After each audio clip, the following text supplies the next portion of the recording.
दोस्तों आप सभी को राम राम। बहुत ही इंपॉर्टेंट अपडेट दे रहे हैं जहां पे पाकिस्तान और अमेरिका से देखिएगा बड़ी अपडेट आपको देखने को मिल सकती है। तो वीडियो को बहुत अच्छी तरीके से लास्ट तक देखिएगा, क्योंकि सारी प्रॉब्लम आपको पता है कि इसी वजह से हो रही है। मतलब क्लैरिटी के साथ जितनी भी प्रॉब्लम है तो आप देख सकते हो केवल और केवल इसी वजह से हो रही है, क्योंकि कोई भी पर्टिकुलर पक्ष यहाँ पे वार्तालाप नहीं करना चाहता है। लेकिन अगर आपको पता है कि इनिशिएटिव होने वाला है, लोग जान गए हैं कि कितना बड़ा लॉस हो रहा है, तो इसका मतलब आप समझ लीजिए कि कुछ ना कुछ देखिएगा यहाँ पे करवट लेने वाला है मार्केट। तो आप देख सकते हैं यहाँ पे रूबियो ने क्या कहा है। Rubio says Tehran clearly not serious about making a deal. आप देख सकते हैं रूबियो ने इसलिए बोला है क्योंकि क्या चाहता है अमेरिका चाहता है कि बात हो तो मुद्दों पे हो, क्लैरिटी के साथ वो चीज़ बंद हो। मतलब ये ना हो कि आज आप बात कर रहे हो, आज आप साइन कर रहे हो, देन आफ्टर दैट आपने किसी वेसल पे अटैक कर दिया। तो ये चीज़ नहीं चाहता, इसीलिए इस बार अमेरिका थोड़ा ज़्यादा गुस्सा है।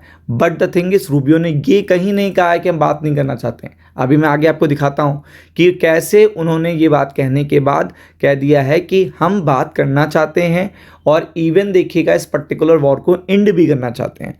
तो आप देख सकते हैं speaking on the sideline conference in Manila says Iran is begging for a deal. आपको पता है कि ईरान के अगर फॉरेन मिनिस्टर ने ये बात बोली है कि अगर there is 10% of chance of deal, यानी कि बात करने के अगर 10% चांस भी हैं तो हमें करनी चाहिए बात।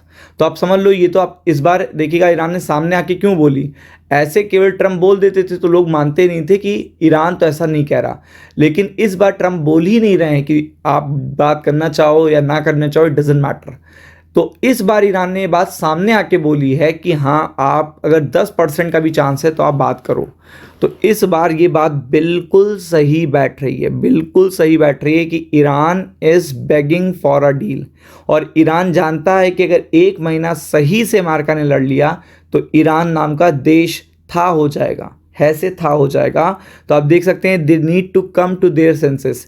इसीलिए बोला रूबियो ने आगे कि उनको अपने जो पर्टिकुलर माइंड है उसका यूटिलाइजेशन करना पड़ेगा, उनको समझ अपनी डेवलप करनी पड़ेगी, तभी जाके डील पॉसिबल हो पाएगी। Adding that the Tehran will pay a very heavy price for the things they are doing. यानी कि जो भी पर्टिकुलर चीज़ें इस समय ईरान कर रहा है वो पक्का इसकी देखिएगा जो कॉन्सिक्वेंसेस हैं भुगतेगा। तो ये चीज़ बिल्कुल क्लैरिटी से है कि अमेरिका बात करना चाहता है, लेकिन इस बार अमेरिका ईरान को घुटने टेकने पे मजबूर कर रहा है कि आओ बात करो, डिटेलिंग करो, सारी चीज़ें करो। तो वो चीज़ देखिएगा यहाँ पे देखने को मिल रही है। और अगर आप देखेंगे तो आगे यहाँ पे पूरी तरीके से 2 देश जुट गए हैं और कभी भी न्यूज़ मिल सकती है आपको ईरान की तरफ से। We are ready to talk, कभी भी। तो आप देख सकते हैं ओमान फॉरेन मिनिस्टर ने डिस्कस किया है रीजनल इशू विद पाकिस्तान देखिएगा इन मनीला। तो आप देख सकते हैं यहाँ पे दोनों देश मिले हैं, गैदरिंग हुई है एशियन कंट्रीज़ की टेकिंग अ प्लेस। और आप देख सकते हैं Omani foreign minister said productive discussion took place on bilateral partnership regional issues including Strait of Hormuz. तो आप देख सकते हैं कि पाकिस्तान ही वो पर्टिकुलर कंट्री है जो ईरान को बात करने के लिए मंच पर भी ला सकता है और अपनी बात मनवा भी सकता है ईरान से, क्योंकि वो एक लौती न्यूक्लियर पावर कंट्री है पाकिस्तान। आप देख सकते हो यहाँ पे। तो ये चीज़ है।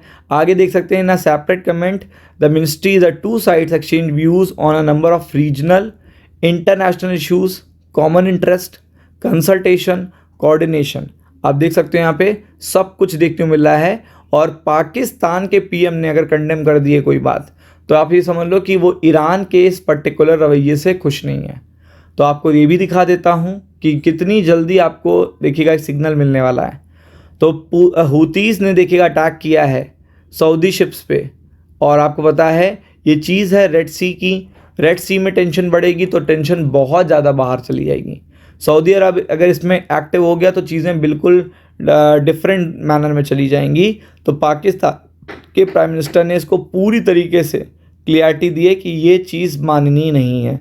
ये जितना भी आप ब्लैकमेलिंग करने की सोच रहे हो ऑन द बेसिस ऑफ देखिएगा स्ट्रेट ऑफ हॉर्मुज, रेड सी, ये सारी चीज़ें नहीं हो सकती।